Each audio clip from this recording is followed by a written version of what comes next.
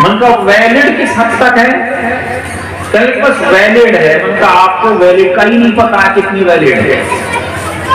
ان کا صرف اتنی ہی اجازت ہے کہ وہ کاروبار اس کا کر سکتے ہیں، لیکن مارکیٹ میں جا کر اس سے دودھ خرید کر لے آئیں، اس سے آٹا چاول چینی خرید کر لے آئیں، اس سے کپڑا خرید کر لے آئیں، کہنے کے اس درجے نہیں ہے. اور میں کا پھر ہندوستان جیسے ملک کے اندر جس میں ہم رہتے ہیں، جس کے قانون کو ہم فالو کرتے ہیں، جس کے قانون پر ہم عمل کرتے ہیں، کیا ہمارے ملک کا قانون اس کرنسی کے رواج کی اجازت دیتا ہے؟ کہ نہیں، ہندوستان میں تو اس کی اجازت نہیں ہے. میں نے کہا آپ نے کروڑ 10 کروڑ روپیہ اس میں لگا دیا اور وہ کوئی لے کر چلا گیا، کوئی چوری کر کے چلا گیا انٹرنیٹ سے ہی، تو اس کا ذمہ دار حکومت تو ہوگی نہیں، اس لیے کہ حکومت کی نظر میں یہ ویلڈ ہی نہیں ہے. پہلے تو چوری نہیں ہوتی، یعنی مجھ سے وہ جائز کہلوانا چاہ رہے تھے، اور شاید کوئی اس چیز کو نہ جانتا ہوتا، ہو سکتا جائز کہہ دیا. میں نے کہا کہ آپ کو اس کرنسی کے فراڈ کے بارے میں معلوم نہیں ہے کہ یہ پورا سٹا ہے اور دھوکہ ہے، یہ جال ہے شیطان کا. پھر میں نے ان کو چند اعداد و شمار گنائے.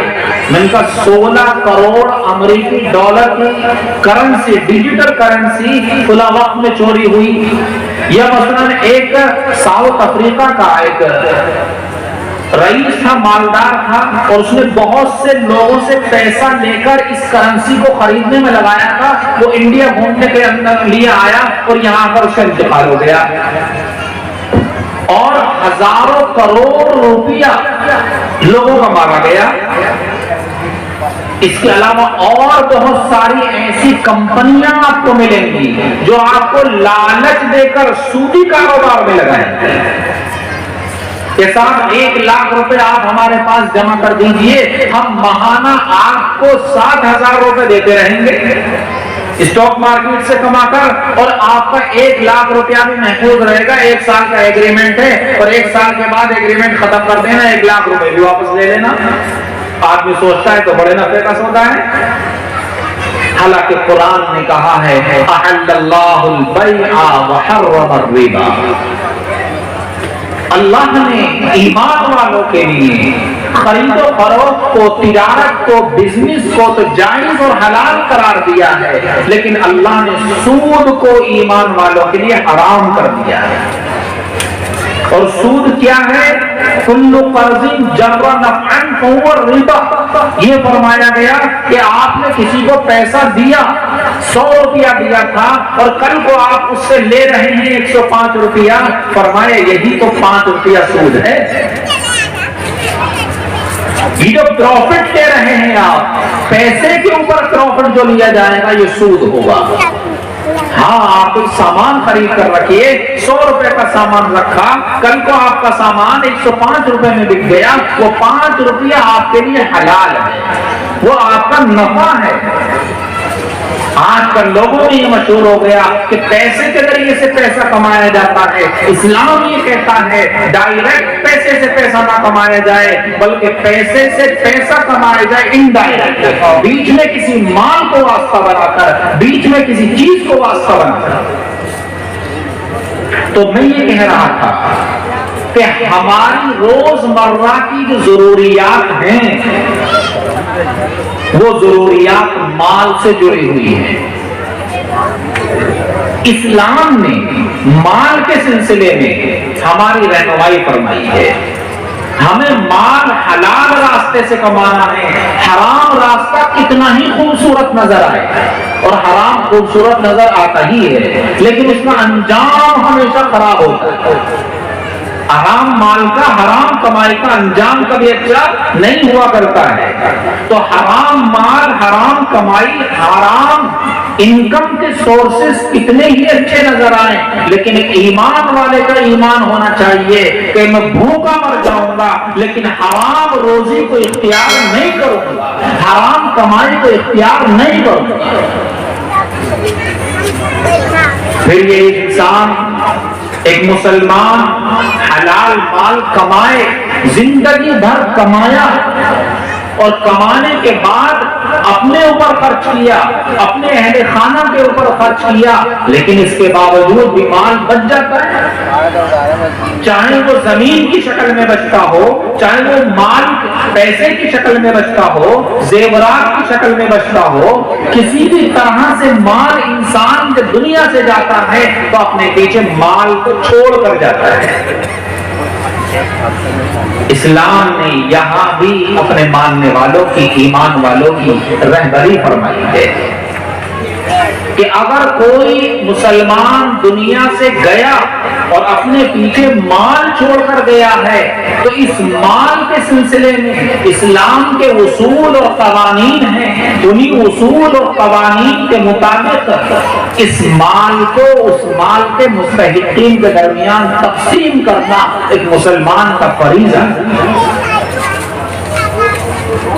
جب اسلام آیا، اسلام سے پہلے ہوتا یہ تھا کہ اگر کسی کا انتقال ہو جائے اور وہ اپنے پیچھے مال کو چھوڑ کر مرے تو اس مال کا جو حقدار ہوتا تھا، مال کا جو قابض ہوتا تھا، وہ مرنے والے کے بھائی، چچا، چچازاد بھائی مالک ہو جایا کرتے تھے۔ مرنے والے نے اپنے بچوں کو چھوڑا، یتیم بچوں کو، وہ محروم ہو جاتے تھے، انہیں کچھ نہیں ملتا تھا۔ مرنے والے نے اپنی بیوی کو چھوڑا، بیوہ کو چھوڑا، اس بیوہ کے حصے میں کچھ نہیں آتا تھا۔ بس سارا مال مرنے والے کے یا مرنے والی کے بھائی بھتیجوں میں تقسیم ہو جاتا تھا۔ اولاد اگر بالغ ہے، بڑی ہے، بیٹا بڑا ہے تو اسے کچھ مل گیا، اور اگر وہ نابالغ ہے تو اسے کچھ نہیں ملتا تھا۔ پیغمبر علیہ السلام کے زمانے میں دو واقعے پیش آئے۔ ایک واقعہ پیش آیا حضرت اوس ابن ثابت رضی اللہ تعالیٰ عنہ کا، اور دوسرا واقعہ پیش آیا حضرت سعد رضی اللہ تعالیٰ عنہ کا۔ ان حضرات کا انتقال ہوا۔ حضرت اوس نے اپنے انتقال کے وقت اپنی ایک بیوی کو چھوڑا اور 3 بیٹیوں کو چھوڑا۔ اسی طرح حضرت سعد نے بھی ایک بیوی کو چھوڑا اور 2 بیٹیوں کو چھوڑا۔ اب ہوا یہ کہ ان لڑکیوں کے چچا آ گئے اور چچا نے آ کر سارا مال قبضے میں لے لیا، جو کچھ روپیہ پیسہ جو بھی مال تھا وہ قبضے میں لے لیا، نہ بیوہ کو کچھ دیا اور نہ اس کی یتیم بچیوں کو کچھ دیا۔ یہ بیوہ خاتون جناب رسول اللہ صلی اللہ علیہ وسلم کی خدمت میں گئی اور آپ دیدہ ہو گئی، رونے لگی، کہنے لگی میرے شوہر اوس بن ثابت کا انتقال ہو گیا، میرے پاس 3 لڑکیاں ہیں، ان کا خرچ چلانے کے لیے میرے پاس کچھ بھی نہیں ہے، جو کچھ میرے شوہر چھوڑ کر مرے تھے وہ سارے کا سارا ان بچیوں کے چچا نے وصول کر لیا، میں کیا کروں؟ پیغمبر علیہ السلام نے فرمایا تم اپنے گھر واپس چلی جاؤ یہاں تک کہ اللہ کا کوئی حکم اس سلسلے میں میرے اوپر نازل ہو جائے۔ آپ نے ان خاتون کو گھر بھیج دیا۔ اگلے دن حضرت جبرائیل علیہ السلام حضور کی خدمت میں حاضر ہوئے اور کہا کہ اللہ نے قرآن کی یہ آیت نازل کی ہے، لِلرِّجَالِ نَصِيبٌ مِّمَّا تَرَكَ الْوَالِدَانِ وَالْأَقْرَبُونَ وَلِلنِّسَاءِ نَصِيبٌ مِّمَّا تَرَكَ الْوَالِدَانِ وَالْأَقْرَبُونَ مِمَّا قَلَّ مِنْهُ أَوْ كَثُرَ۔ کہ قرآن کی آیت نازل ہوئی ہے، اس آیت کا مطلب یہ ہے اللہ نے یہ فرمایا کہ اس مال کے اندر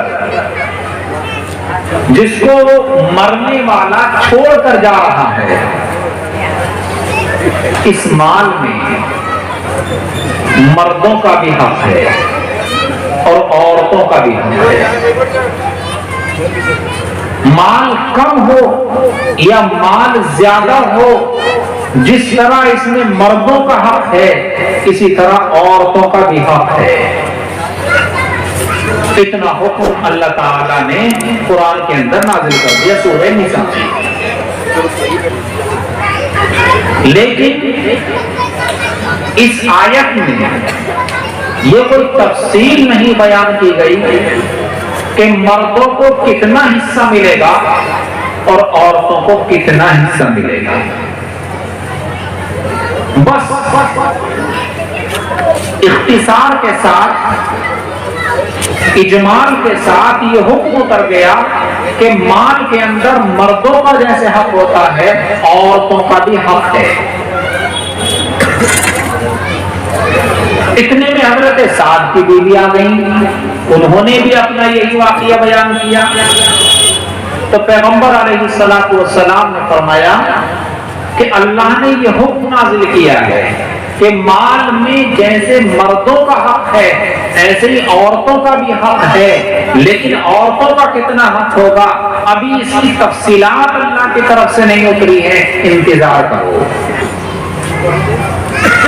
چنانچہ اگلے دن اب اس کی تفصیلات اتری اور اللہ نے اس کی تفصیلات میں قرآن کریم کا ایک رکوع نازل فرمایا۔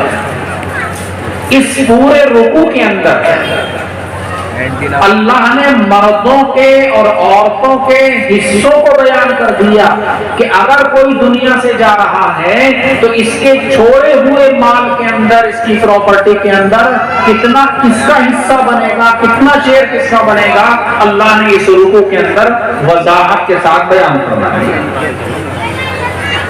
چنانچہ فرمایا یوصیکم اللہ فی اولادکم للذکر مثل حظ الانثیین۔ اللہ نے فرمایا اے لوگوں، اے مسلمانوں، جب کوئی مرنے والا مرتا ہے تو پھر اللہ تمہیں حکم دیتا ہے کہ اس کے مال کے اندر لڑکے کا حصہ ہوگا اور ایک لڑکے کو اتنا حصہ ملے گا جتنا دو لڑکیوں کو ملتا ہے۔ اللہ نے یہ نہیں فرمایا کہ لڑکی کو لڑکے کا آدھا حصہ ملے گا، بلکہ اللہ نے ایسا اسلوب اختیار فرمایا، یوں کہا کہ ایک لڑکے کو دو لڑکیوں کے برابر حصہ ملے گا۔ گویا لڑکی کو اکائی بنا دیا، عورت کو اکائی بنا دیا، بنیاد بنا دیا کہ عورت کو ملنا ہے ہر حال میں۔ بنیادی بات بیان کی کہ عورت کو حصہ ملے گا۔ اب رہا یہ کہ لڑکے کو کتنا ملے گا، کہ صاحب لڑکے کو دو لڑکیوں کے برابر ملے گا۔ کیوں؟ اس لیے کہ حصہ تو دونوں کا برابر ہے، لڑکی کا بھی اتنا ہی حصہ ہے، لڑکے کا بھی اتنا ہی حصہ ہے باپ کے مال میں، لیکن لڑکے کی ذمہ داری لڑکی کے مقابلے میں ڈبل ہے، اس لیے لڑکی کا ڈبل حصہ اس کو دے دیا گیا ہے۔ اصل حصہ دونوں کا برابر، مگر لڑکی کی ذمہ داری ڈبل ہے۔ ہر آدمی سمجھ سکتا ہے کہ لڑکے کی ذمہ داری ڈبل کیوں؟ اس لیے کہ مرد کو آگے چل کر ایک بیگم لے کر آنی ہے، ایک بیوی لے کر آنی ہے، اس بیوی کا خرچ کس کے اوپر ہوگا؟ اسی لڑکے کے اوپر ہوگا۔ اسلام نے آگے تک دیکھا ہے کہ آگے چل کر یہ لڑکا اپنے خرچ کا ذمہ دار نہیں ہے تنہا، بلکہ یہ اپنی ہونے والی بیوی کے خرچ کا بھی ذمہ دار ہے۔ اللہ نے عورت کی اتنی رعایت کی کہ ادھر پہلے بنیاد بنا کر لڑکی کو ایک حصہ دے دیا گیا ہے، اور اسی لڑکی کا حصہ اس کے شوہر کو بنیاد بنا کر پہلے ہی حوالے کر دیا گیا ہے کہ تمہیں آگے چل کر ایک دلہن لے کر آنی ہے، ایک بیوی لے کر آنی ہے، اس بیوی کے خرچے کا بار بھی تیرے ہی کاندھوں پر پڑے گا، اس لیے ایک حصہ اس کو اضافی دے دیا گیا، ایک حصہ پہلے ہی ایکسپریس کو دے دیا گیا۔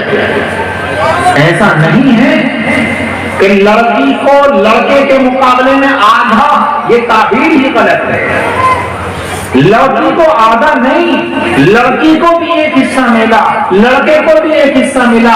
البتہ لڑکی کی جب شادی ہو گئی، اس کا خرچہ اس کے شوہر کے کندھوں پر، شوہر کا انتقال ہو گیا، شوہر کے مال میں سے حصہ ملے گا۔ لڑکی کو اللہ نے عورت کو اتنی عزت دی ہے، اتنی عزت دی ہے اور اتنی اہمیت دی ہے کہ دنیا کے کسی مذہب اور دھرم میں عورت کی اتنی عزت اور پذیرائی نہیں کی گئی ہے۔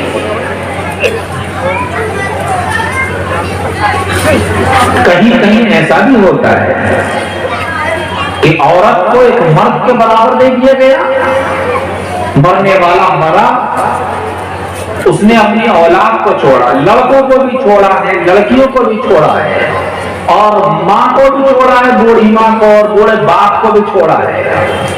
اسلام یہ کہتا ہے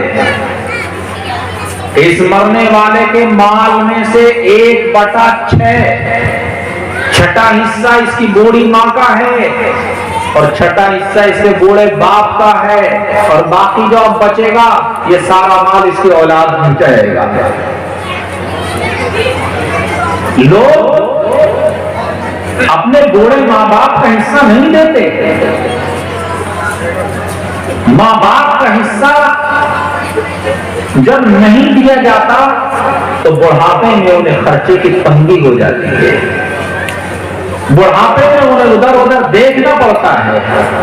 اور میرے بھائیوں یہ تو یاد رکھیے، یہ بڑھاپا تو ہم میں سے ہر ایک کو ہی آنا ہے نا، ہر ایک کو اس دہلیز پر پہنچنا ہی پہنچنا ہے۔ اگر آج کوئی اپنے ماں باپ کے ساتھ احسان کرے گا، ان کے ساتھ اچھائی کا برتاؤ کرے گا، تو یاد رکھیں کل آپ کی اولاد آپ کے ساتھ احسان کا معاملہ کرے۔ کیوں؟ ایک تو والدین کا مرتبہ بہت بڑا، دوسری بات ایک انسان کی فطرت ہے۔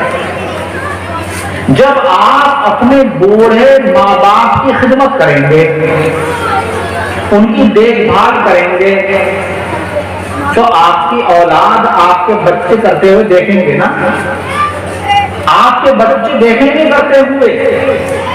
اور جو آدمی کسی کام کو کرتے ہوئے دیکھتا ہے اس کے اندر اس کام کو کرنے کا جذبہ پیدا ہو جاتا ہے، ہمدردی پیدا ہو جاتی ہے۔ آپ کے چھوٹے بچے آپ کو دیکھتے ہیں کہ میرے باپ اپنے بوڑھے ماں باپ کی خدمت کر رہے ہیں، تو کل کو جب آپ بڑھاپے پر پہنچ جائیں گے تو یہ بچے یہ سمجھیں گے کہ ہاں بوڑھے ماں باپ کی خدمت تو میرے ابا کیا کرتے تھے، لہذا میں بھی اپنے ابا کی ایسے ہی خدمت کروں گا، اپنی ماں کی ایسے ہی خدمت کروں گا۔ تو جب دنیا سے کوئی جاتا ہے، اللہ نے اس کے مال میں حق رکھا ہے، حقوق الناس رکھے ہیں، لوگوں کے حقوق رکھے ہیں۔ آج ہمیں اللہ کے حقوق کو ادا کرنے کی تو فکر ہو جاتی ہے، زکوٰۃ نکال دیں گے، صدقہ کریں گے، مسجد میں پیسے دیں گے، مسجد بنوا دیں گے، لیکن جب مسئلہ آتا ہے حقوق کا، اپنے رشتہ داروں کے حقوق جو مالی حقوق ہیں، آپ کے پاس کوئی مال ہے جو آپ کو آپ کے باپ کی طرف سے ملا ہے، اس مال کے بارے میں شریعت کیا کہتی ہے؟ کیا آپ نے کبھی اس پر غور کیا؟ اس مال کے اندر شریعت میں میرے ماں کا، میرے باپ کی بیوی کا کیا حصہ رکھا ہے؟ شریعت نے اس مال کے اندر میرے دادا کا کیا حصہ رکھا ہے؟ شریعت نے اس مال کے اندر میرے بھائیوں کا کیا حصہ رکھا ہے؟ میری بہنوں کا کیا حصہ رکھا ہے؟ ہمیں ان تمام پہلوؤں پر غور کرنا چاہیے۔ کوئی آدمی دنیا سے چلا گیا، مال چھوڑ کر مرا، بہن کا اس میں حق تھا، آپ نے اس حق کو دیا نہیں، دبا لیا، یا جبرن بہن سے معافی لے لی، یا یہ کہا کہ بہن کو شادی میں ہم نے دے دیا تھا، جہیز میں دے دیا تھا۔ یاد رکھیں، جہیز میں 1,00,000 2,00,000 نہیں، آپ کروڑ روپے بھی خرچ کر دیں گے تو اس کا جو حق اس کے باپ کے مال میں بنتا تھا وہ حق کبھی ختم ہونے والا نہیں ہے۔ آج امت رسوم و رواج میں تو پھنس گئی، رسوم و رواج میں تو اس قدر پھنس گئی کہ اس کی ناک کٹتی ہے کہ اگر اس نے اپنی بیٹی کو جہیز نہ دیا، صرف ناک کی خاطر، عزت کی خاطر، جھوٹی عزت کی خاطر وہ اپنی بیٹی کو جہیز دیتا ہے۔ لیکن جب مال کی بات آتی ہے، وراثت کی بات آتی ہے تو وراثت میں اس کو حقدار نہیں بناتا۔ حالانکہ اسلام یہ کہتا ہے کہ عورت کو، چاہے وہ ماں ہو، چاہے وہ بیٹی ہو، چاہے وہ بہن ہو، جس درجے کی بھی عورت ہے، اگر تمہارے پاس مال میں اس کا کوئی حق بنتا ہے تو تمہاری پہلی ذمہ داری یہ ہے کہ اس حق کو ادا کر دو، اس لیے کہ اللہ قیامت کے دن حقوق العباد کو تو معاف فرما دے گا، اپنے فضل و کرم سے معاف فرما دے گا، لیکن حقوق الناس اگر ہوں گے، لوگوں کے حقوق ہوں گے، مخلوق کے حقوق ہوں گے، بھائی بہنوں کے حقوق ہوں گے تو اللہ اسے معاف نہیں کرے گا، بلکہ تمہارے نیکیوں کے خزانے سے تمہاری نیکیاں لے کر اس حقدار کے حق کو دے دی جائے گی۔ تو حقدار کے حق کو مرحوم مرنے والے کے چھوڑے ہوئے مال کے تعلق سے شرعی حکم پوچھنے کے لیے آتے ہیں۔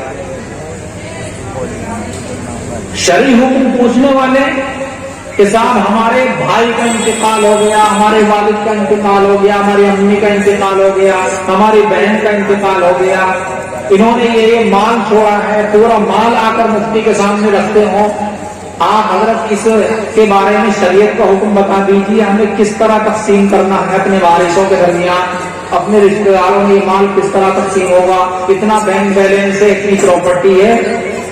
شاید کوئی آتا ہوگا مفتیان کرام کے پاس، حالانکہ روزانہ آنا چاہیے۔ جب کوئی نہ کوئی آدمی روزانہ مرتا ہے تو مسئلہ پوچھنے کے لیے بھی مال کی تقسیم کے بارے میں مفتی کے پاس روزانہ کسی کو آنا چاہیے۔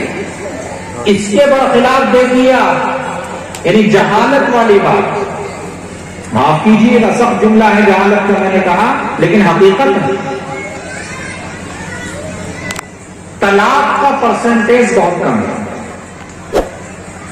شاید پورے شہر میں روزہ یعنی ہفتے میں، مہینے میں کوئی ایک واقعہ پیش آتا ہوگا کہ طلاق ہو گئی، کوئی ایک واقعہ پورے شہر میں کبھی پیش آ گیا مہینے 2 مہینے میں۔